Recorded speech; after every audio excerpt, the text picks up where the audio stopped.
Hi, today I will be unboxing a dashcam I got from Amazon. This is the new Vantrue Dashcam S1. Let's see what's inside, what comes in the package. So let's get started.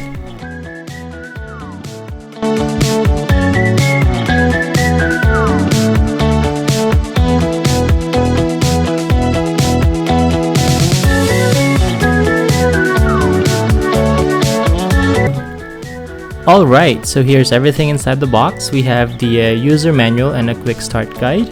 Of course, we have the Vantrue Dashcam S1 front camera. Next to it, we have the rear camera. And also we have the 20-foot long mini USB cable that you will use to connect your rear camera to your front camera. We have extra 3M tapes over here. This is for the rear, this is for the front. And of course we have the mounting bracket that we're going to be using for our front camera over here. We have the 10-foot long car charger with built-in mini USB cable, and of course the data cable. Right now in this video we're not going to be going through the entire process of the installation, since each car is different and everybody has their own technique in installing their own dashcam. Of course, you want to hide as much cable as possible, remove as much trim as possible so you can hide those cables. On that note, let's jump ahead and take a look at some footage taken from this dashcam. Alright, we are now merging in the morning traffic of Toronto. The quality of this camera, I must say, is okay.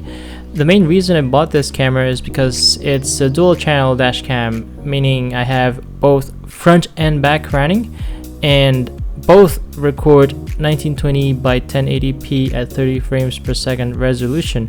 If you look at these footages, you can clearly see the license plate of the car in front of you, and surprisingly the one on the side as well. But if you look at the rear footage, that's the only thing that bothers me.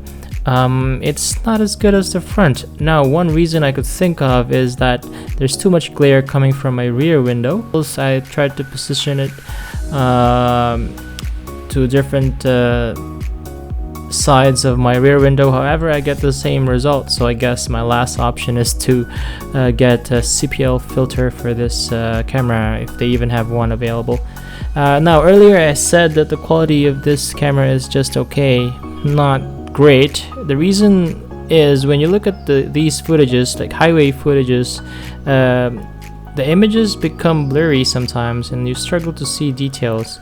Now, this is my first dash cam and have nothing to compare it to so far, so if you think this is normal for most cameras on the market right now, and I'm talking about dual dash cam setup, please let me know. Or if you can suggest something with a better quality, please do so as well, as I would like to try it out.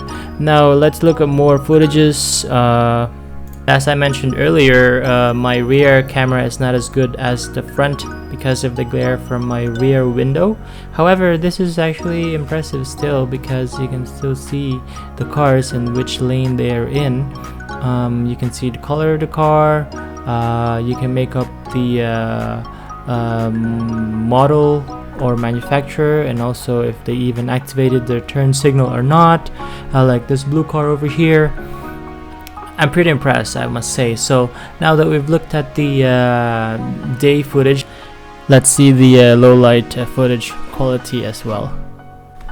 These low light footage are actually good, but I find it inconsistent.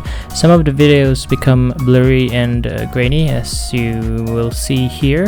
Even if I paused the video, I couldn't really see the license plate clearly compared to the daylight shots, although I see other details fine, like street signs, cars lane, etc. I think that will be good enough though. So regarding this inconsistency that I found, I reached out to the manufacturer and sent them sample footage. They said they will look into it, and I'm hoping firmware update could fix this, and this is not hardware limitation, because hey, this is like $250 dual channel dash cam. We would expect it to be good in this price range. Only thing I could do is wait, I guess, because this is their newest lineup, and upon checking their website, they haven't even made any updates to the firmware yet. However, I do see that their old camera lineup, they do have firmware updates, so that to me is a good sign. So I'm hoping for that and for them to update the firmware, and hopefully I'm crossing my fingers here, improve the footage or videos, especially for the low light, because it's okay but very inconsistent, as I said.